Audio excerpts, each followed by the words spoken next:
13,000 teens, mostly black and brown, have been arrested in a single year here in Broward. The county is under enormous pressure to find a solution. News reports show that among Broward foster children, the number of cases involving abuse and neglect are unconscionably high. Something needs to be done, and done quickly. In the late 1990s, Broward County faced critical challenges with juvenile justice and foster care.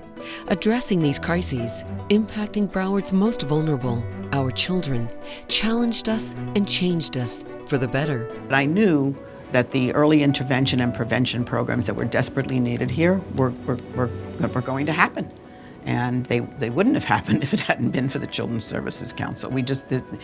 There was no way that there would have been a dedicated source of revenue to do this.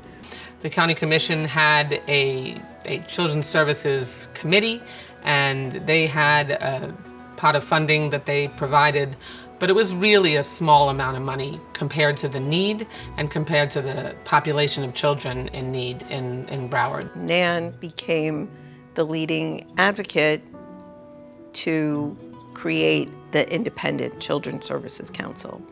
Debbie Wasserman Schultz was a House member at the time, and they both were like, this is more important than my election.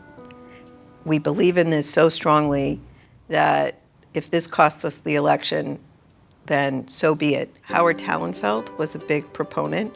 He had been an attorney who had brought suit against the state about foster care. So, I was an attorney, my own law firm, and I'd been involved in representing Florida Department of Health and Rehabilitative Services and all of the class actions that were filed against the state of Florida involving children. There came a point in time when I realized that government had changed, the priorities had changed, and the priorities weren't children. And at that point in time, I resigned from representing the state in these class action cases and made the decision that it was time to, try to help protect kids from the outside. And the solution, the consensus, clearly amongst everybody who attended that summit at the Broward Convention Center was we need a dedicated source of revenue to protect children and keep them out of the system. So the idea was to provide services to build better children, to build stronger families who can produce better children, and to influence a community who can support the families who raise the children. Foster care, teen pregnancy, juvenile crime. They were all things where no matter where you went in the county, they would talk about prevention. Like, it's not enough to fix the foster care system or the juvenile justice system. By that point, it's too late.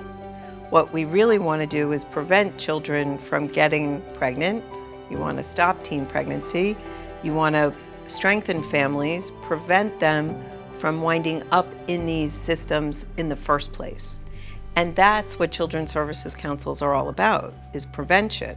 The Children's Services Council of Broward County was indeed born out of crisis, but was able to thrive by doing something wholly unique, building a transparent, accountable government from the ground up. What began by funding family strengthening programs, many of which were designed to keep kids out of the foster care and juvenile justice system, has grown into the organization you know today, providing leadership, advocacy, database solutions, and funding. We continue to grow and work together to support a diverse provider network dedicated to creating a foundation for success for all Broward children and families.